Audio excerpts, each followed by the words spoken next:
Hello, hello, hello, ladies and gentlemen. Hope you guys had a great. What day is today? Monday? Tuesday? I don't even know what day it is. Hope you guys had a good day, whatever day it is. Hope you guys avoided some of the bus on today's slate. If you don't know who I am, my name is Shook.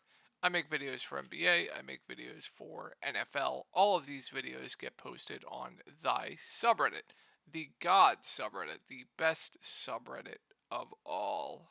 Um, DF Sports. Yeah. You can find my posts here. Username is Shook. I post updates with all of the news that comes out. People talk strategy here. You can ask me questions. I'll reply to you. Really great place to be, in my opinion. If you ever need to get a hold of me, you can do so on Reddit, or you can do so on Twitter at Tori Langley 1992. So, um, let's go over my lineup tonight, and we're on a heater, baby. Um, Solid night for me. I'm gonna start now that NFL is over. I'm gonna start upping my buy-ins. I'm probably gonna start going back to like the $100 single entries, maybe the $200. Because now the NBA season gets a lot easier. With NFL being done, a lot more casual people are gonna be starting to play NBA. So I definitely suggest you guys, if you've been being conservative like I am, to start upping your intake on slates. Don't do it tomorrow though. Tomorrow's slates is absolutely terrible, so don't do that. But now is the time to start taking NBA a lot more serious when the NFL is over. So looking at my lineup from tonight, I went Mishai, SGA, Dejounte Murray, Kendrick Williams, Rui Hashimura, Pascal Siakam, Chris Paul, excuse me, Bog and Hunt. Oh my God, Bog and Hunter. So the core that I have for today was SGA, more than 5x, was great. DeJounte Murray, smash. Rui, more than reach value. And Precious Achua, absolutely smash. So 4 out of 4 on the core. So was a pretty good day in the Discord as well. I guess you can call Chris Paul a core play as well, because I told everyone that I was going to be playing Chris Paul today. So I guess you can add him as a core play since everyone knew I was playing him. And then I was actually playing for Nurkic and Josh Hart to be out.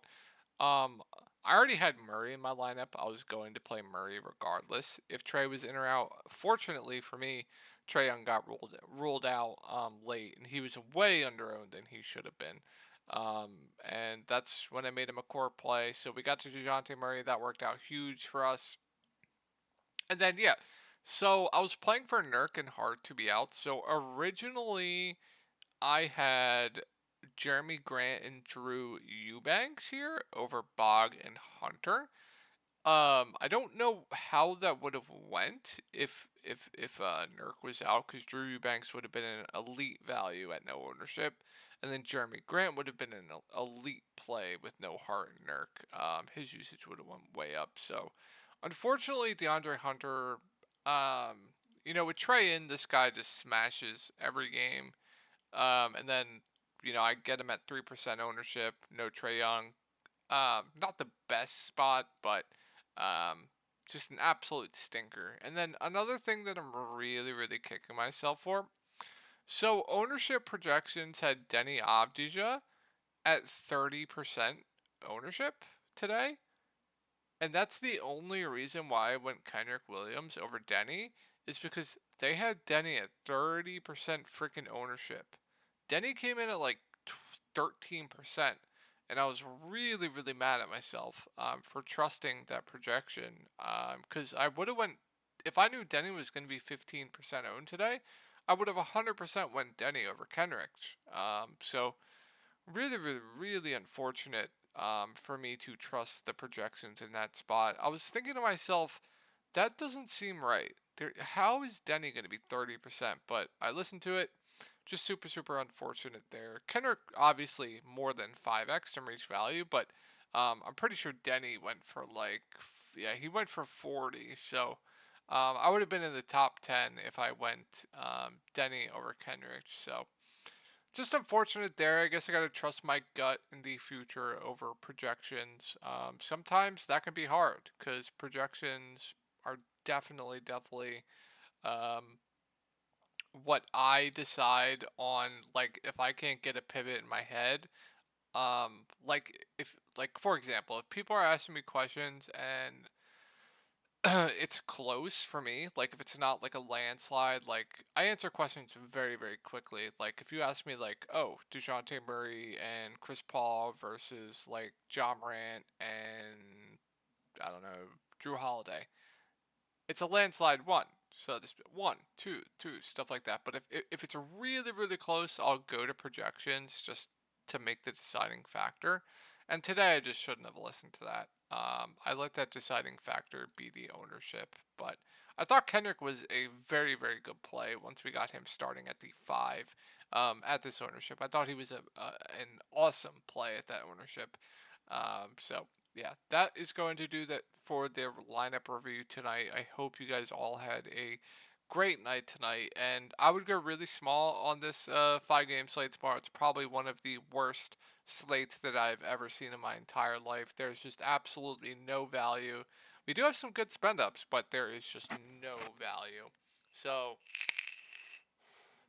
it's going to be an interesting one. It's going to be an interesting one for sure. I definitely do suggest going smaller on this one. Maybe play some CSGO. I got the CSGO grind up. I'll be entering stuff for the 4 a.m. slate and watching those games in a little bit. But let's go over this 5 gamer. We have Miami at Cleveland here. So this isn't a game that I really want to target. It depends on Butler news, but it's a slow-paced game. Both teams play incredible defense. We'll go over both ways though. If Butler's in, I don't have too much interest in this team. Like really tough spot for Bam Adebayo. They are running a pretty tight rotation though. He still has upsides, can still get it done, but I just don't like the matchup. So more of just dart for me. Butler at 7.8K. If it was any other matchup, I would say he's a good play and he's too cheap. But once again, you factor in the total of this game, you factor in the pace, you factor in the defense. I would say he's appropriately priced for this matchup. Still would be an okay play. Um, Tyler Harrow would have interest in him at 6.7K. I think he would have the easiest matchup of the main guys. Definitely has a ceiling if he's hitting his shots. Would have interest. Wouldn't be someone I would go out of my way to play though. Oladipo would just be okay, and then Kyle Lowry. I mean, this guy has just been. I have interested in him just because he's 4.7K and there's no value on this slate. So I think he's an okay value, but this I don't know how he has declined this much this season. It's absolutely wild to see. So Miami not too intriguing to me if Jimmy Butler's in. If Jimmy Butler is out though, we can definitely get to some plays here. So if Butler's out, I think Bam would definitely be a little bit more intriguing. Still not someone I'm going to go out of my way to play, but would definitely have some interest in him. I think he'd be an okay option. Tyler Harrow would be the guy of the main guys that I would definitely look to. He gets the biggest bump in minutes and usage wise.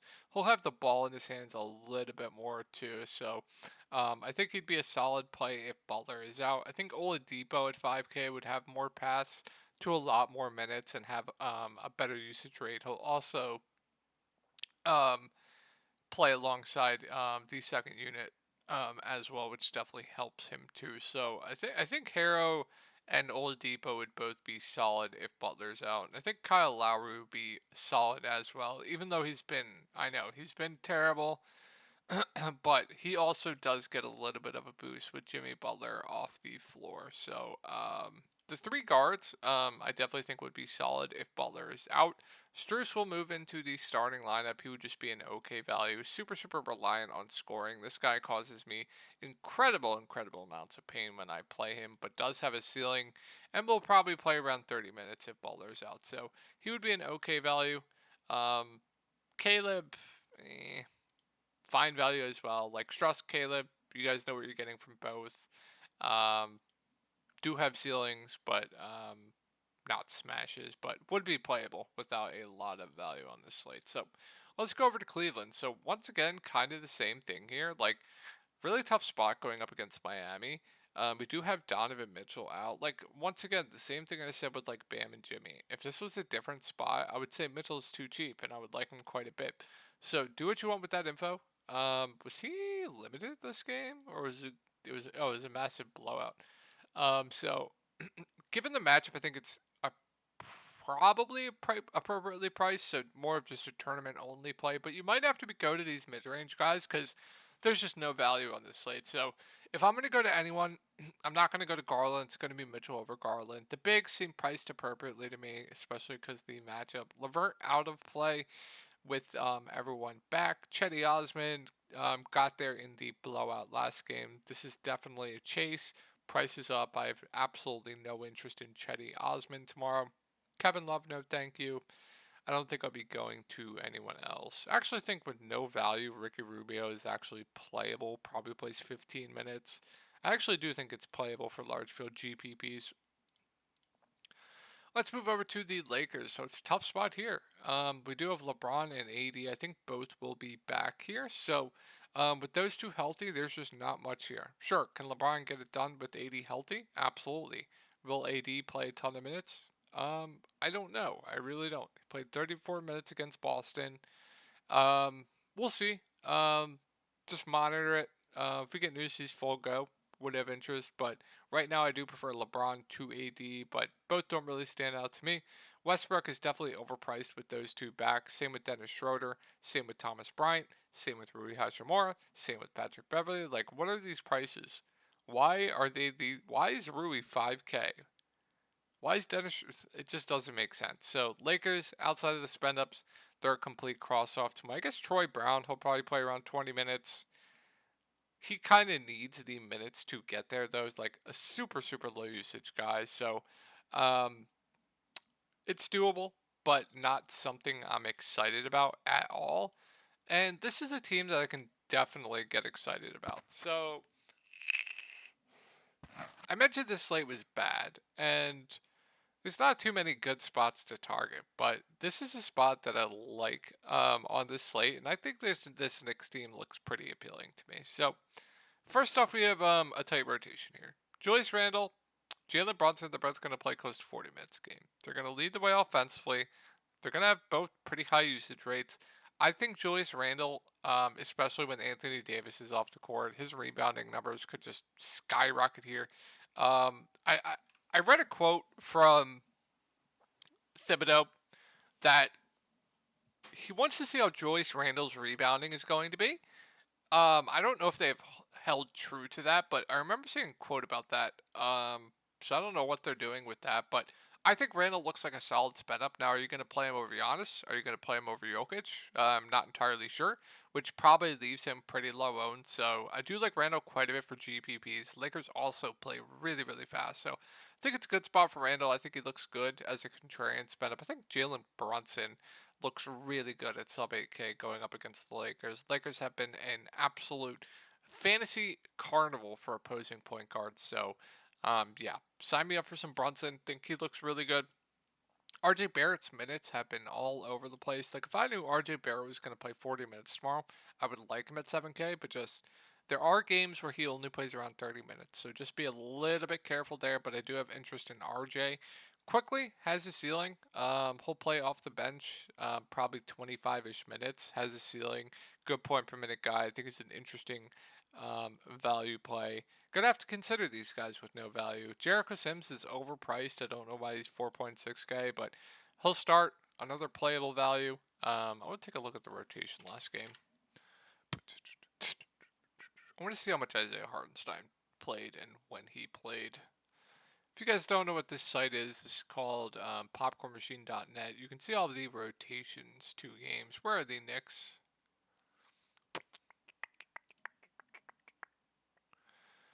So Hart came in for Sims at okay, cool. Played a good second quarter rotation, cool. Okay. So I mean, he's so low usage. It's doable. I don't love it. I don't hate it. It's fine. Just indifferent on it. Quentin Grimes, he'll play huge minutes, but he's more out there for his defense. Plus, he'll probably be on LeBron if I had to guess, which is just foul trouble waiting to happen. But another guy that's just a playable value. Hartenstein, I definitely have interest in. He'll play the backup five. He is the much better point per minute guy between him and Sims. So if we're gonna get 18 to 20 minutes of Hartenstein, I definitely have interest in him. I honestly might prefer him to Jericho Sims, to be honest. So that is the Knicks. Let's go over the Clippers. So, okay spot. Kawhi and Paul George are both healthy. We have Marcus Morris questionable. Kawhi, Paul George, I think they're just okay to me. I definitely do prefer Paul George to Kawhi. Just give me the guy that's cheaper. Also has shooting guard, shooting forward eligibility, which definitely helps. I think Norman Powell is overpriced. Zubac, minutes up and down. He's up and down. Production's up and down, but does have a ceiling. Interesting GPP play. Terrence Mann has been really bad. Don't love it. If Morris is out and Covington's out, you can consider Batum.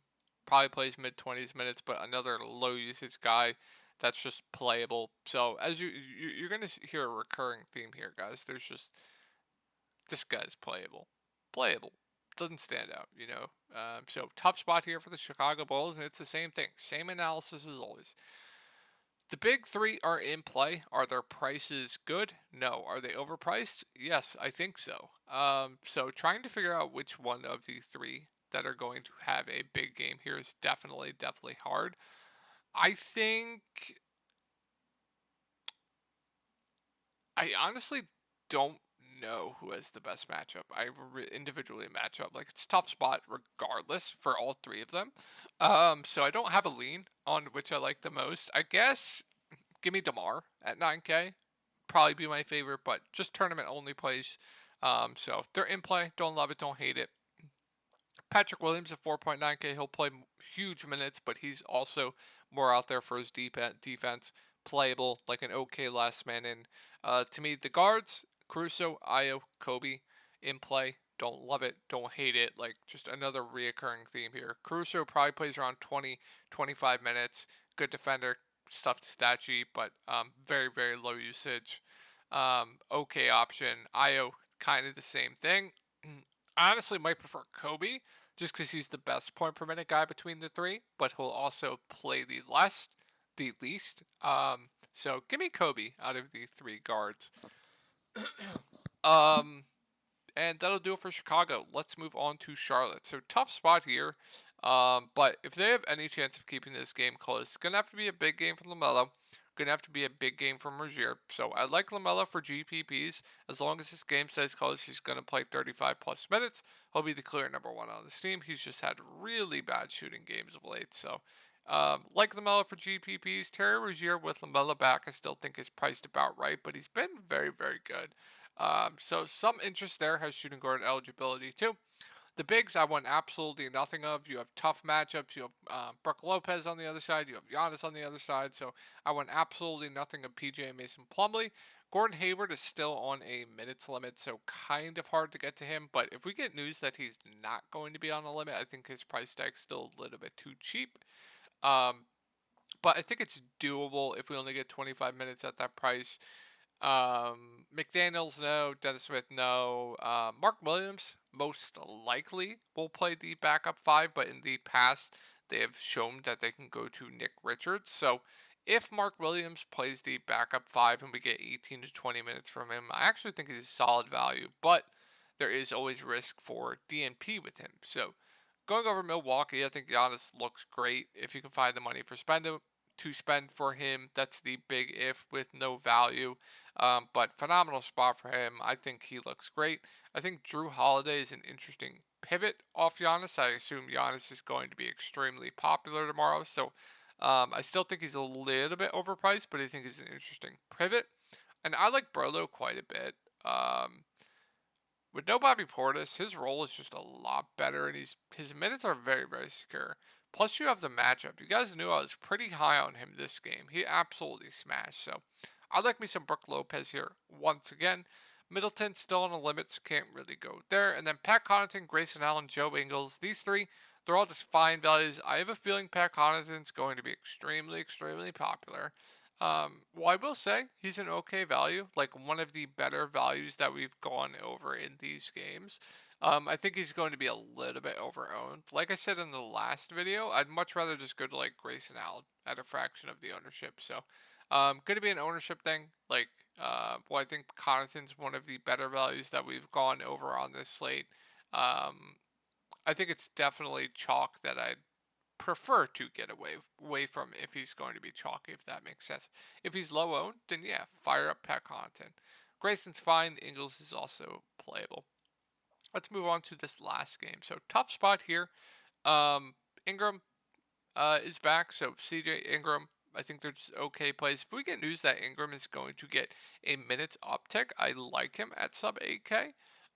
He would be too cheap if we're gonna get like mid 30s minutes from him. So like the two main guys here for the Pelicans, Jonas Valanciunas going up against Jokic. You would think he would have to play more, but definitely some risk for foul trouble, and that's going to lead me to a value play that I like quite a bit on this slate.